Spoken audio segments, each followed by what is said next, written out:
Assalamualaikum warahmatullahi wabarakatuh. Apa kabar? Kembali berjumpa dengan saya, Aris Punarif dari Forum News Network. Ada satu peristiwa yang sangat menarik di tengah-tengah isu bahwa kemungkinan besar Anies Baswedan itu tidak akan dapat tiket untuk maju pada Pilkada Jakarta karena semua partai-partai koalisi perubahan itu bergabung di Koalisi Indonesia Maju yang disebutnya sebagai Koalisi Indonesia Maju Plus. Begitu ya, dan sinyalnya itu sangat kuat ketika akhirnya Ridwan Kamil itu eh, diputuskan untuk maju di Jakarta setelah sebelumnya selalu menolak, termasuk Golkar menolak. Tapi kelihatannya sekarang ini cukup pede mereka karena faktor Anies yang bakal jadi penghalang itu eh, kabarnya ini untuk sementara waktu bisa kita simpulkan itu berhasil disingkirkan. Nah, di tengah situasi semacam itu, nah saya akan mengajak Anda untuk bergabung dengan Bung Rocky Gerung yang kini tengah berada di kota Paris ya di Perancis. Halo, Bung Rocky. Nah, ini menarik ini. Ada perkembangan terbaru ya. Habib Rizik itu ditemui oleh Ketua Harian dari Partai Gerindra, Dasko, Sumi Dasko Ahmad yang didampingi oleh Habibur Rahman. Bagaimana komentar Anda? Ya, memang pada akhirnya kita mesti lihat DKI ini sebagai acuan politik masa depan. Acuan politik 2029. Anies tetap ada di dalam circle ini, di dalam upaya untuk menerobos kemacetan politik akibat dominasi rejim Jokowi di 2019. Tetapi sekali lagi posisi Anies tidak mungkin berada di dalam sebut aja aura dominan kalau Jokowi tetap masih ada di dalam sistem. Jadi walaupun pemilu DKI itu akan menjadi sikap akhir dari posisi Anies, artinya apakah Anies bisa tembus ke 2029 atau tidak, itu sangat tergantung pada motif Anies sendiri kan. Kalau Anies hanya ingin jadikan DKI sebagai lompatan, itu pasti dia akan dihalang-halangi oleh Jokowi itu. Tapi kalau Anies ingin jadikan DKI ini sebagai awal perlawanan, kendati Jokowi tentu tidak mungkin menghalangi dia lagi setelah Oktober, tetap Anies akan diingat sebagai tokoh yang memungkinkan pikiran-pikiran alternatif, yaitu demokrasi deliberatif atau oposisi yang secara sistemik dipandu oleh kepentingan-kepentingan masa depan. Itu bisa membuat Anies balik menjadi tokoh. Tapi kalau Anies sekedar mencari jabatan hanya untuk memungkinkan dia lolos ke 2029 tanpa portofolio oposisi, itu akan memacetkan kembali seluruh ambisi Anies itu.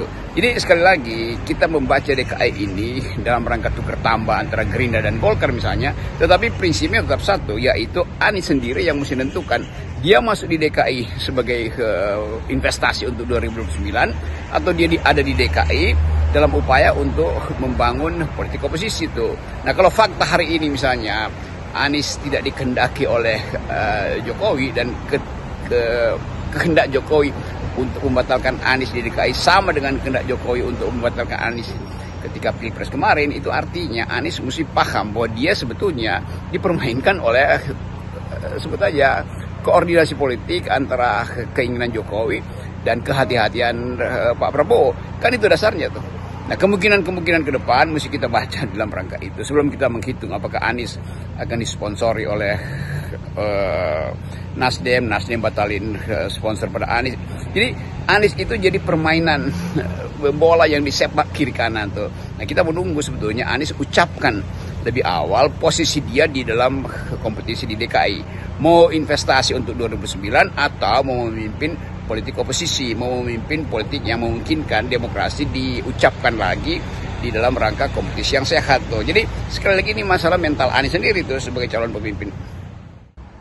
Oke, jadi menurut Anda ini sekarang sebenarnya mungkin sampai pada satu situasi ada semacam tukar tambah begitu ya politiknya di situ, dan kelihatannya koalisi Indonesia Maju di bawah pimpinan tentu saja Gerindra sebagai partai pemimpin koalisinya itu berhasil membujuk partai-partai koalisi perubahan sehingga menyebabkan Anies itu tidak mendapatkan tiket, dan dengan begitu juga ini menguntungkan ya buat Pak Jokowi kalau dikaitkan dengan Pilpres 2024. Benar bahwa ada upaya Gerindra untuk memperlihatkan postur politik baru menjelang pelantikan nanti. Karena itu pertemuan antara Pak Dasko dengan Habib Rizik itu juga potensi untuk menimbulkan dugaan-dugaan awal bahwa Gerindra menginginkan semacam ketenangan politik di dalam upaya menyusun kabinet ke depan itu. Tentu orang masih akan itu artinya orang masih akan berupaya untuk mengingatkan ada soal kilometer 50 tuh. Tapi saya kira bagi Gerindra ini upaya yang bagus supaya tidak ada semacam tabungan atau sebut aja PR ketika Pak Prabowo mengucapkan kabinetnya nanti itu. Jadi masalah dengan Habib Rizik harusnya sudah bisa diselesaikan. Tapi sekali lagi kemungkinan baru bisa timbul, yaitu mungkin potensi politik Islam diucapkan kembali tapi dalam format yang moderat. Kan kita ingin lihat bagaimana negeri ini ditumbuhkan dalam harapan baru tuh. Dan Presiden baru Pak Prabowo menginginkan itu karena tekanan ekonomi menghendaki persatuan itu diunggulkan. Demikian juga soal pasca 2024 pemilu kemarin legitimasinya kurang. Kita tahu tetap Habib Rizik ada dalam posisi untuk mempersoalkan kehadiran Gibran di dalam politik. Tapi secara umum bisa kita sebutkan dari awal bahwa itu juga terkait dengan politik pemilu di Jakarta tuh. Kan kita bisa duga dari rentetan peristiwa bahwa Anies memperoleh dukungan kuat dari Islam dan FPI, baik yang resmi maupun yang tidak resmi. Kan masih ada FPI official, yaitu forum diganti namanya. Tetapi politik Habib Rizik kan tidak mungkin didamaikan hanya sekedar dengan tukar tambah politik. Di belakang politik Habib Rizik ada satu nilai yang hendak dia perjuangkan, yaitu kesetaraan warga negara, kemampuan Habib Rizik untuk memelihara kesungguhan politik supaya tidak ada kekerasan di dalam persaingan politik, kan itu juga ditunjukkan.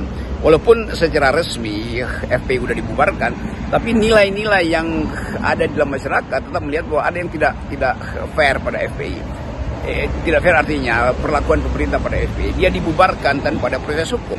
Jadi kelihatannya pendekatan Pak Dasko dengan Habib Rizik itu dalam upaya untuk rekonsiliasi, terutama untuk menenangkan atau mencari terobosan jangan sampai politik pilkada di DKI itu kembali menjadi urusan politik identitas. Saya kira itu maksud baik dari Gerindra.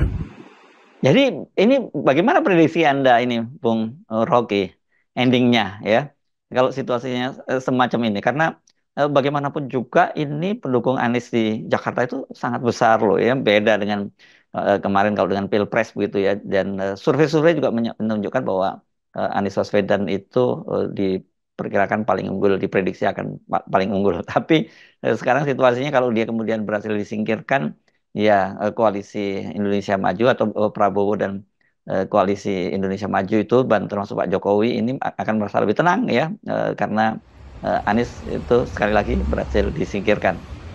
Ya, kita mulai masuk di dalam politik negosiasi sebetulnya tuh. Nah, kita balik pada tema kita hari ini itu, apakah Anies bisa masuk di Jakarta? Ya agak susah karena sifat perpolitikan Jakarta itu belum bisa lepas dari penguasaan sumber daya ekonomi dan politik oleh rejim yang ada, yaitu Pak Jokowi itu. Buat terjadi semacam tukar tambah, Ridwan Kamil akan masuk Jakarta, itu artinya Kaesang akan diminta sebagai penopang elektabilitas Ridwan Kamil.